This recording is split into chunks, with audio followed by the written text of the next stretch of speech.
El aire olía a pino y leña quemada en la cabaña que Lupita y Alberto habían construido como su nido de amor. Pero esa noche, el calor de la chimenea no lograba calentar el silencio helado que pesaba en la habitación. Sentada frente al fuego, Lupita esperaba. A su lado, Javier, un hombre de rostro tenso, miraba las llamas sin verlas. La puerta se abrió de golpe y con ella entró una ráfaga de aire frío y las risas de Alberto y Sofía, abrazados, con las mejillas sonrojadas por el vino y el secreto, se congelaron al verlos. La sonrisa de Alberto se desvaneció, balbuceando el nombre de su esposa. Pero fue Sofía quien, con una mezcla de pánico y arrogancia, rompió el silencio con una frase que lo quebró todo. Pensé que tu esposa era más simple. Esa palabra, simple, cayó como una piedra en el pozo del alma de Lupita. No gritó, no lloró. Sintió como el mundo que había construido durante 12 años se derrumbaba en un estruendo silencioso. Antes de seguir con esta historia, y cuéntame desde qué ciudad nos estás viendo. Me emociona saber que estas historias de fortaleza llegan tan lejos, uniendo a personas que, como Lupita, descubrieron que de las cenizas se puede construir un imperio. Déjame tu comentario, que estaré leyéndote mientras te cuento cómo esa humillación se convirtió en el motor de la justicia más fría y silenciosa que puedas imaginar. Pero para entender cómo Lupita llegó a ese punto de quiebre, a esa calma helada que precede a los terremotos, es necesario regresar en el tiempo. 12 años antes, ella no era la dueña de una cabaña en la sierra, sino una joven con el olor a salitre impregnado en la piel y las manos curtidas por el trabajo. Creció en un pequeño pueblo pesquero a las afueras de Ensenada, donde aprendió de su abuelo que el mar no solo da peces, sino también carácter. Él le enseñó a distinguir la calidad de un marisco por el brillo de sus ojos y el valor de una persona por la firmeza de su palabra. Conoció a Alberto en el 1900 Malecón, una tarde de verano en que el sol doraba el Pacífico. Él era un artista carismático y sin un peso en el bolsillo, que vendía joyas de plata a los turistas con una sonrisa que prometía mundos enteros. Vio en Lupita una fuerza que él no poseía, una tenacidad que podía ser el motor de sus ambiciones. Con tu empuje y mi visión, mi reina, seremos los dueños de esta ciudad, le susurró al oído, mientras le colocaba una pulsera de plata que ella pagó con el dinero de la venta del día. Y Lupita, que solo había conocido el trabajo duro, creyó en la magia de sus sueños. Por él, Lupita sacrificó su propio anhelo, abrir un pequeño restaurante que sirviera los mariscos más frescos de la región, un lugar llamado Corazón de Mar. Vendió la lancha de su abuelo, invirtió cada centavo de sus ahorros y se endeudó para fundar la primera tienda de Alberto, Joyería Alberto Real. Su familia desconfió desde el principio. «Ese hombre vende humo, mija», le advertía su madre, pero el amor de Lupita era sordo. Se entregó por completo, construyendo el sueño de él sobre las ruinas del suyo, convencida de que su éxito sería el de ambos. Los primeros años fueron como una promesa cumplida. Construyeron la cabaña en la sierra, tabla por tabla, como un monumento a su amor. En su 5º aniversario, en esa misma chimenea, Alberto le regaló un collar de zafiros. «Son del color del mar que nos dio todo», le dijo, «y del color de la lealtad que hay en tus ojos». Lupita lo usaba todos los días, sintiéndolo no como una joya, sino como una medalla, el símbolo de todo lo que habían construido juntos. El collar se sentía como un ancla que la mantenía firme, segura, pero la lealtad, como el mar, también tiene mareas. La traición no llegó como una ola gigante, sino como una corriente subterránea que fue erosionando la base de su confianza. Primero fueron las noches largas en el taller, que se hicieron cada vez más frecuentes. Luego, su celular, que antes era un libro abierto entre ellos, Se convirtió en una caja fuerte con clave, siempre boca abajo sobre la mesa. El distanciamiento se hizo físico. En público, si ella intentaba tomarle la mano, él la apartaba con una excusa sutil. «Estás cansada, mi amor», le decía, pero sus ojos decían otra cosa. «No me toques». La humillación se volvió un veneno lento. Empezó a criticar su forma de vestir, sugiriendo que era demasiado simple para los círculos en los que él ahora se movía. La peor herida llegó una noche, cuando volvía de la distribuidora y lo abrazó. Él se apartó con una mueca de disgusto. «Hueles a mar, Lupita», le dijo con frialdad. Esa frase fue una daga. El olor a mar era el olor de su infancia, del esfuerzo de su abuelo, del origen de la fortuna que él ahora presumía como propia. Él no solo la estaba rechazando a ella, estaba escupiendo sobre la historia que los había llevado hasta allí. La primera grieta visible en el muro de sus mentiras no fue una confesión, sino una línea de texto en un estado de cuenta y bancario.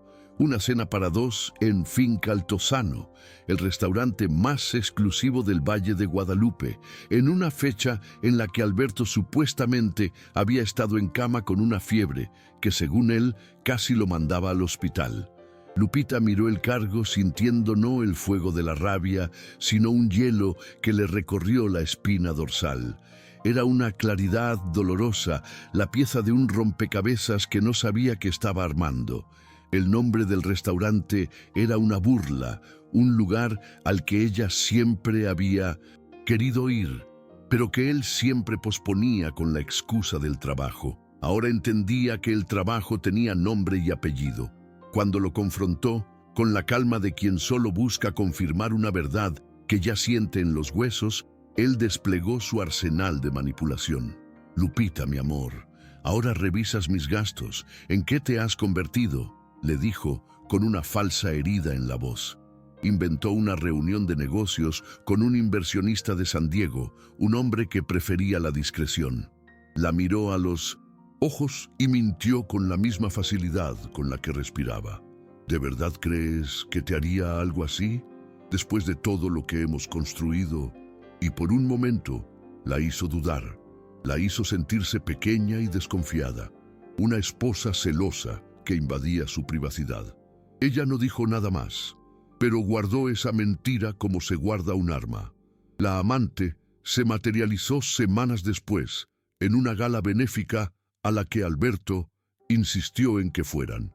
«Necesitamos que nos vean, mi reina. Es bueno para el negocio», le dijo mientras criticaba sutilmente el vestido que ella había elegido. «¿No tienes algo menos tradicional?», le sugirió, como si la esencia de Lupita, su conexión con sus raíces, fuera algo de lo que avergonzarse. En el evento, él la dejó sola a los pocos minutos, moviéndose entre los invitados con la soltura de un pez en el agua, mientras ella se sentía como un ancla en medio del salón, pesada e inmóvil. Fue entonces cuando él se acercó, con una mujer del brazo. Era alta, delgada, con una elegancia estudiada y una sonrisa afilada como un cuchillo. «Lupita, te presento a Sofía Montenegro, una de nuestras clientas más importantes», dijo Alberto, con un tono que pretendía ser casual. Pero la forma en que Sofía la miró, de arriba abajo, con una mezcla de curiosidad y desdén, lo delató todo. Lupita supo en ese instante que estaba frente a la mujer de la cena en el valle. No necesitaba pruebas, solo sentir la electricidad cargada de secretos que vibraba entre ellos dos. Sofía extendió una mano fría, con las uñas perfectamente esmaltadas. «Un placer, finalmente», dijo, y la palabra «finalmente» sonó como una victoria. «Alberto me ha hablado tanto de ti y de tu negocio de mariscos. ¡Qué fascinante!», continuó, arrastrando la palabra mariscos como si fuera algo exótico y sucio. «Debe ser maravilloso tener una esposa tan doméstica, tan anclada a la tierra». Cada palabra era un alfiler envenenado, diseñado para hacerla sentir inferior, para recordarle que ella pertenecía a otro, Mundo, uno de tierra y sal, no de champaña y seda. Alberto, a su lado, solo sonrió, cómplice silencioso de la humillación. Lupita, intentando mantener la compostura, mencionó su viejo sueño. De hecho, estoy pensando en abrir un restaurante. Se llamaría Corazón de Mar. Alberto soltó una risa condescendiente. Cielo, siempre con tus ideas románticas. ¿Para qué quieres meterte en una cocina con todo lo que tenemos? Deja eso para los que lo necesitan. Sofía aprovechó la oportunidad para asestar el siguiente golpe, examinando el vestido de Lupita con falsa admiración. Me encanta tu vestido. Tiene un encanto tan rústico, muy casero. Las palabras rústico y casero resonaron en la cabeza de Lupita, marcándola a fuego como la mujer simple que no encajaba, la pieza sobrante en el mundo perfecto que Alberto había construido con su dinero. Esa noche, mientras volvían a casa en un silencio denso y cortante, Lupita se quitó el collar de zafiros. Ya no sentía el peso de una promesa, sino el frío de una cadena. Lo guardó en su joyero, no por tristeza, sino con la determinación de quien archiva una prueba. La humillación ya no era una herida abierta que sangraba, sino una armadura de hielo que se formaba alrededor de su corazón. Ella ya no era la esposa engañada. Se estaba convirtiendo en la estratega que esperaba el momento perfecto para reclamar el mar entero. Y él, ciego en su arrogancia, no tenía idea de la marea que estaba a punto de desatarse. El 10º aniversario de Joyería Alberto Real se celebró con el estruendo de los falsos triunfos. El salón, decorado con sedas blancas y luces que hacían brillar los diamantes en las vitrinas, estaba lleno de la élite de Ensenada. Alberto era el rey de la noche, moviéndose con una confianza desbordante, con Sofía permanentemente a su lado, no como una invitada, sino como la anfitriona no oficial. Lupita llegó tarde, vistiendo un sencillo pero elegante vestido azul marino, el color del mar al anochecer. Llevaba el collar de 1900 zafiros, no como un tributo a su amor, sino como un recordatorio de la deuda que él tenía con ella. Al verla, la sonrisa de Alberto flaqueó por un segundo. «Mi amor, llegaste», dijo, dándole un beso en la mejilla que se sintió tan frío como el cristal de las vitrinas. La humillación comenzó como un goteo lento y constante. Alberto la presentaba con frases que la minimizaban. «Ella es Lupita, mi ancla, la que me mantiene con los pies en la tierra mientras yo conquisto el cielo», decía. Y todos reían, sin entender la cruel verdad de esa metáfora. Ella era el ancla, sí, el peso muerto que él arrastraba por obligación. Sofía, por su parte, la observaba desde la distancia con una sonrisa de depredadora, rodeada de un círculo de admiradores, luciendo un espectacular collar de rubíes que Lupita reconoció de inmediato. Era una pieza única que había llegado al taller la semana anterior. Una pieza que Alberto le había dicho que era invendible por su alto costo. Ahora entendía para quién había sido reservada. El momento que lo quebró todo llegó de la mano de un periodista local que se acercó a la pareja con un micrófono. «Señor Real, un imperio de 10 años. Felicidades. Y usted, señora», dijo, girándose hacia Lupita, «debe ser el verdadero talismán detrás de este éxito. ¿Cuál es el secreto para inspirar a un hombre así?» El silencio se hizo a su alrededor. Todas las miradas se posaron sobre ella, esperando su respuesta. Lupita sintió el pulso acelerarse en sus sienes. Era su oportunidad de decir la verdad, de reclamar su lugar. Pero antes de que pudiera abrir la boca, Alberto soltó una carcajada estruendosa y paternalista, pasando un brazo por los hombros de ella como si fuera una niña pequeña. «Mi Lupita, su secreto es tener el corazón más puro de todo México», proclamó Alberto, con la voz impostada de un político. «Ella es el alma de nuestro hogar, la que se asegura de que yo tenga la paz para crear estas maravillas, los negocios, las finanzas. Todo ese ruido la abruma. Ella es más feliz con el olor de sus guisos y el sonido de las olas, ¿verdad, mi reina? La degradación fue total, pública y aplastante. La redujo a una simple ama de casa, a una figura decorativa sin intelecto ni ambición. La palabra simple resonó de nuevo en su cabeza, esta vez amplificada por 100 pares de oídos. Antes de que la historia continúe, dime, ¿alguna vez te han hecho sentir pequeño para que otro pudiera sentirse grande? Cuéntamelo en los comentarios, porque tu voz también importa. Fue entonces cuando Sofía decidió asestar el golpe de gracia. Se acercó con 2 copas de champaña, moviéndose con la gracia de una serpiente. Alberto, cariño, un brindis. Le entregó una copa y luego, al girarse hacia Lupita, tropezó deliberadamente, derramando el líquido helado sobre el pecho y el collar de Lupita. «Oh, por Dios, qué torpe soy», exclamó con falsa angustia. Mientras fingía limpiar el desastre con una servilleta, se inclinó y le susurró al oído, con un veneno que solo Lupita pudo escuchar: «Ese collar te queda grande. Una joya así necesita un cuello con clase, no uno que apesta a pescado». El insulto fue tan bajo, tan íntimo y tan cruel que a Lupita se le cortó la respiración. Sin pensarlo, reaccionó.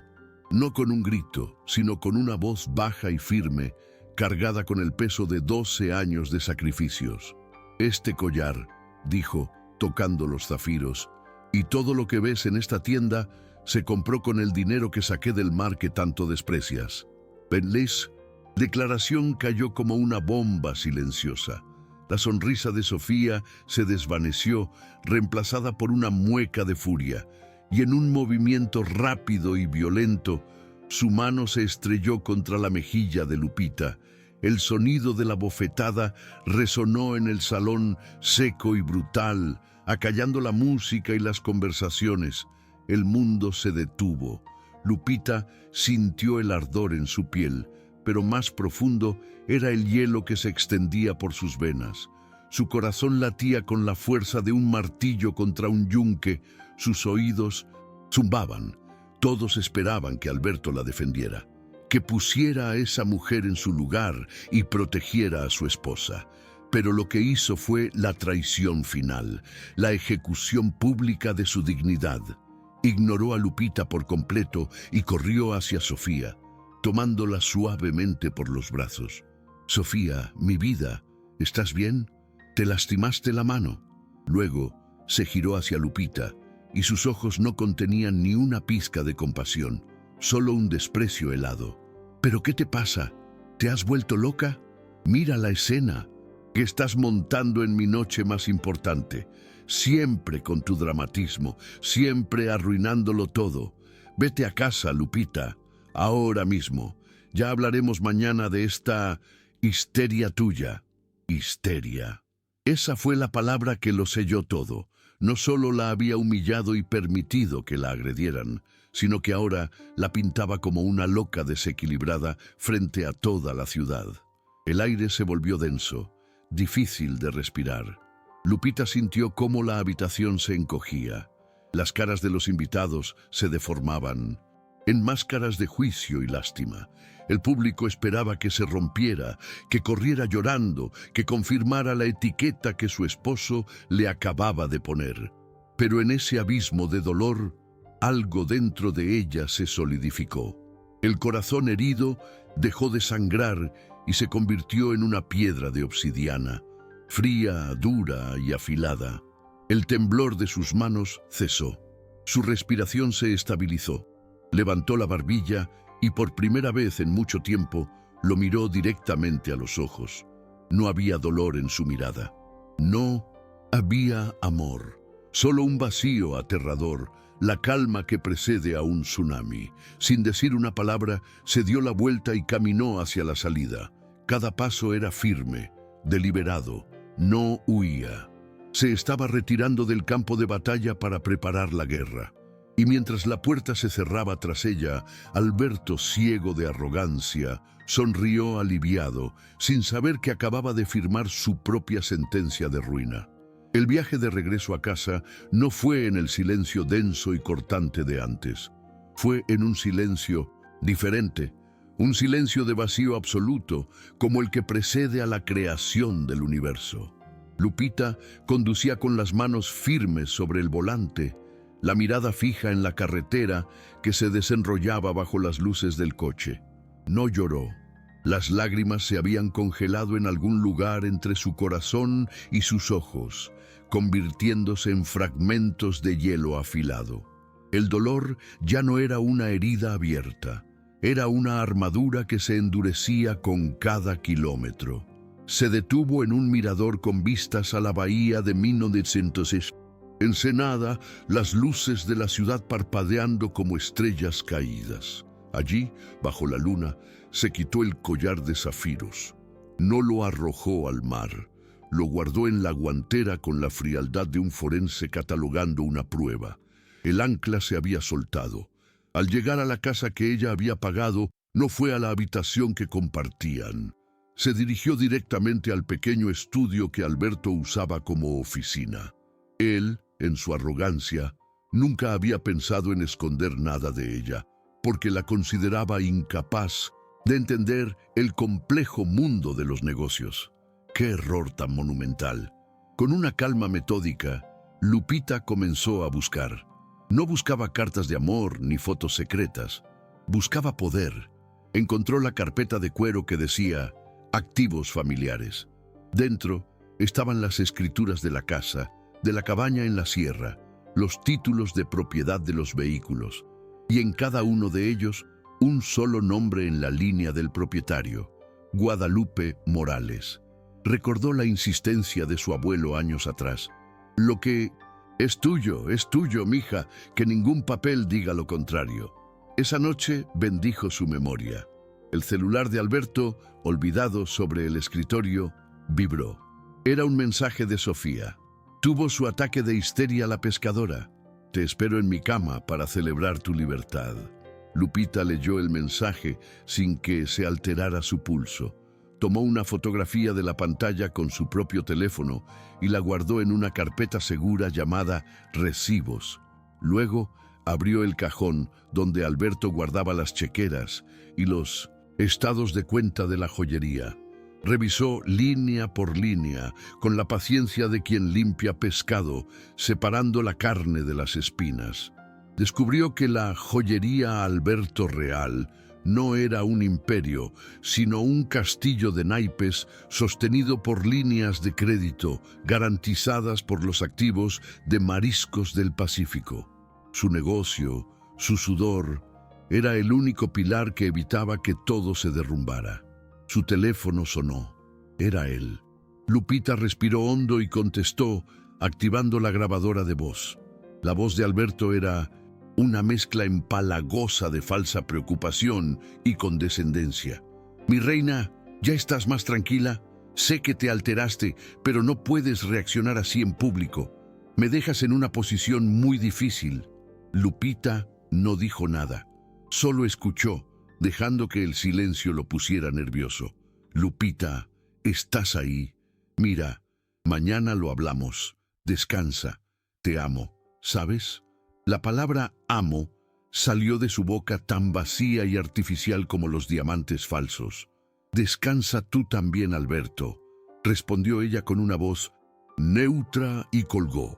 Guardó el archivo de audio junto a la foto del mensaje. La carpeta Recibos estaba creciendo. A las 6 de la mañana, cuando el sol apenas comenzaba a teñir el cielo, Lupita ya estaba en su oficina, en el corazón de su verdadero imperio. La distribuidora. El olor a sal y a trabajo honesto la llenó de una fuerza que había olvidado que poseía. A su lado estaba Javier, su gerente y amigo de la infancia, el hombre que había estado con ella en la cabaña. Sus ojos mostraban una lealtad inquebrantable. Lo sabía desde el principio, Lupe. Solo esperaba que tú lo vieras, le dijo mientras le servía un café negro. ¿Qué necesitas? La respuesta de Lupita fue precisa y sin emoción. Necesito los libros contables de los últimos 12 años.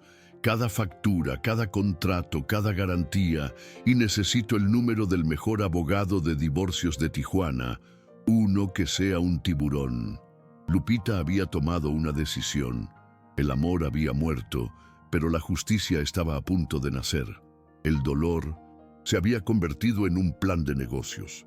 ¿Y tú qué harías en su lugar? ¿Buscarías la confrontación o la justicia silenciosa?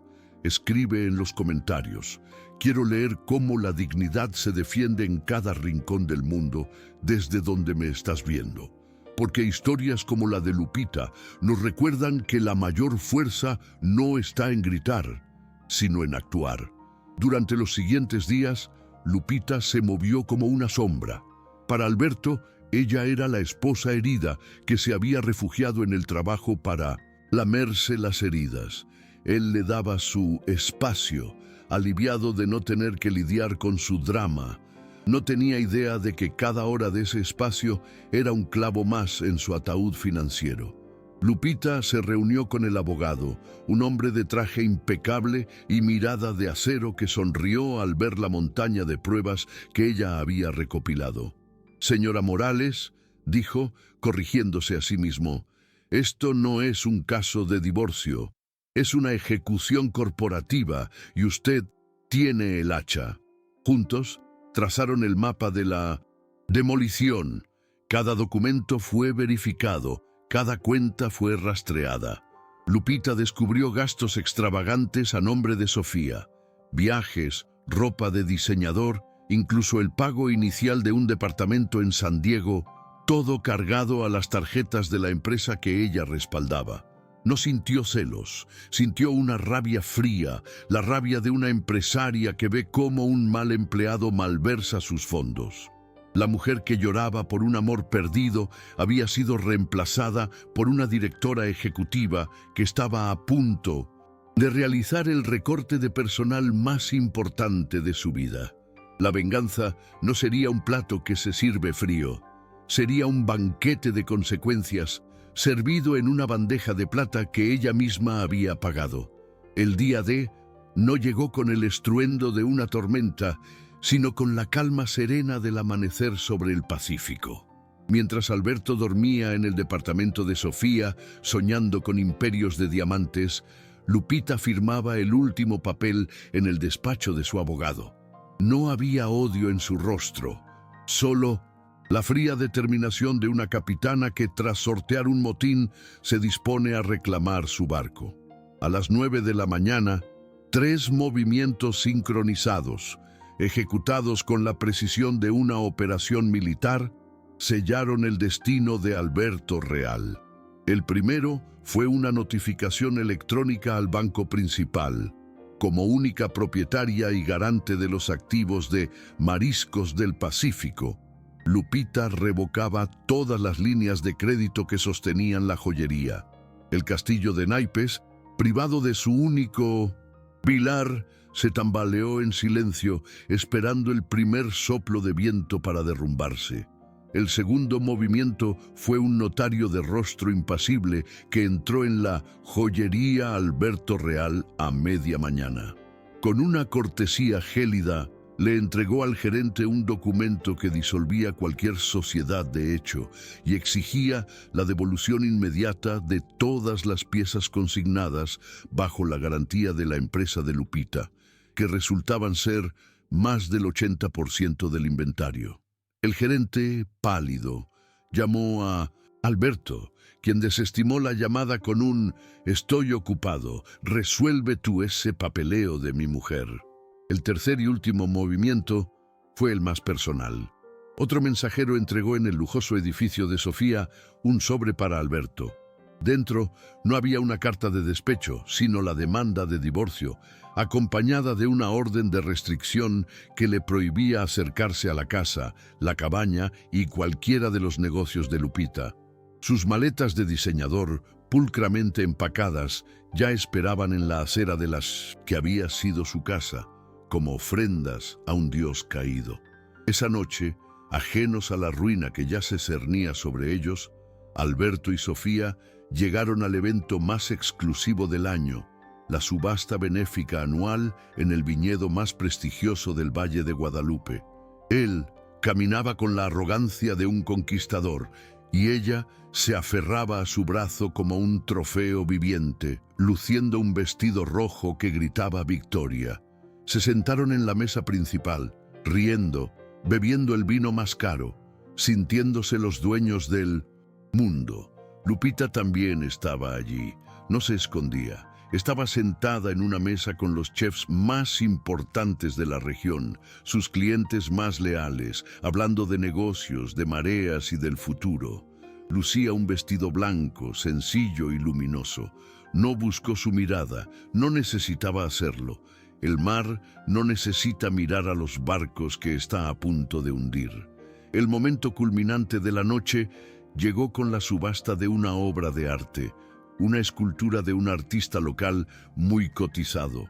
La puja se volvió intensa, un duelo de egos entre los hombres más ricos de la sala. Alberto, necesitando reafirmar su poder, levantó su paleta con un gesto teatral. 100,000 pesos, anunció, y una ola de murmullos recorrió el salón. La puja se detuvo. Él sonrió, triunfante, mirando de reojo a Lupita, esperando ver en ella una sombra de arrepentimiento o admiración. Pero ella solo le sostuvo la mirada por un segundo, con una calma que lo desconcertó. Cuando el subastador le pidió su tarjeta para procesar el pago, Alberto sacó su cartera con un movimiento estudiado y entregó su tarjeta de crédito negra, el símbolo de su estatus. El asistente pasó la tarjeta, una vez, 2 veces. Se inclinó y le susurró algo al oído al subastador, quien carraspeó, visiblemente incómodo. «Señor Real, parece que hay un problema con su tarjeta, quizás tenga otra». El silencio en la sala se hizo denso, pesado. La sonrisa de Alberto se congeló. «Imposible», balbuceó. «Debe ser un error del sistema». Sacó otra tarjeta, una dorada. El resultado fue el mismo. El sudor comenzó a perlar su frente. La humillación era un veneno lento que se extendía por sus venas, paralizándolo frente a todos los que minutos antes lo admiraban. La gente empezó a susurrar. La palabra fraude flotó en el aire. Sofía, sintiendo el pánico, intentó salvar la situación. «No te preocupes, cariño», dijo en voz alta, sacando su propia tarjeta de platino. «Yo me encargo». Pero su tarjeta, alimentada por la cuenta ahora congelada de Alberto, corrió la misma suerte, rechazada.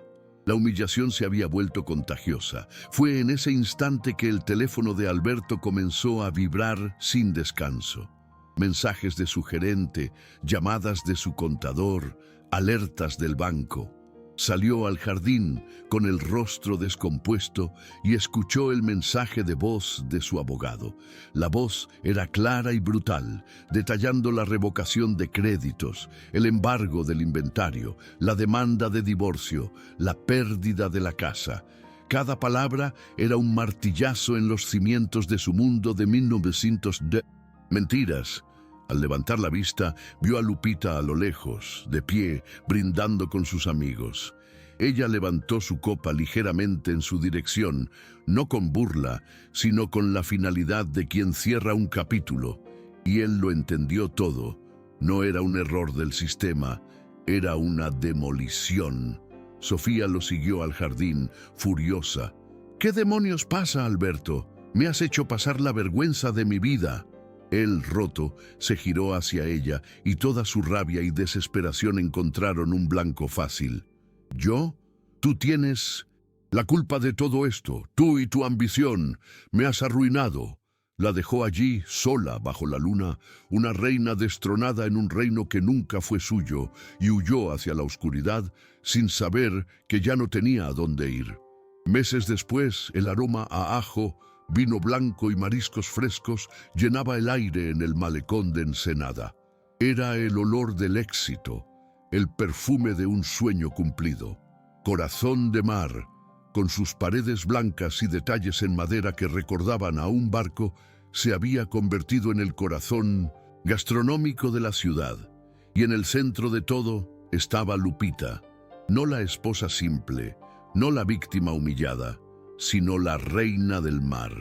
Se movía entre las mesas con una sonrisa serena, su vestido del color de la arena al atardecer, saludando a sus clientes, asegurándose de que cada plato fuera perfecto. Ya no llevaba el collar de zafiros. En su lugar, lucía la confianza como su única joya. Había recuperado su nombre, su sueño y, sobre todo, su poder. De Alberto solo quedaban rumores. Unos decían que se había ido a la Ciudad de México a intentar empezar de cero, vendiendo baratijas en un mercado.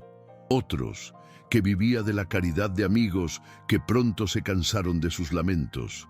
Su imperio, construido sobre la arena de la mentira, había sido barrido por la primera ola de la verdad. Lupita ya no pensaba en él. Su mirada estaba fija en el horizonte, en el sol que se hundía en el Pacífico, pintando el cielo de promesas. Había aprendido la lección más dura del océano.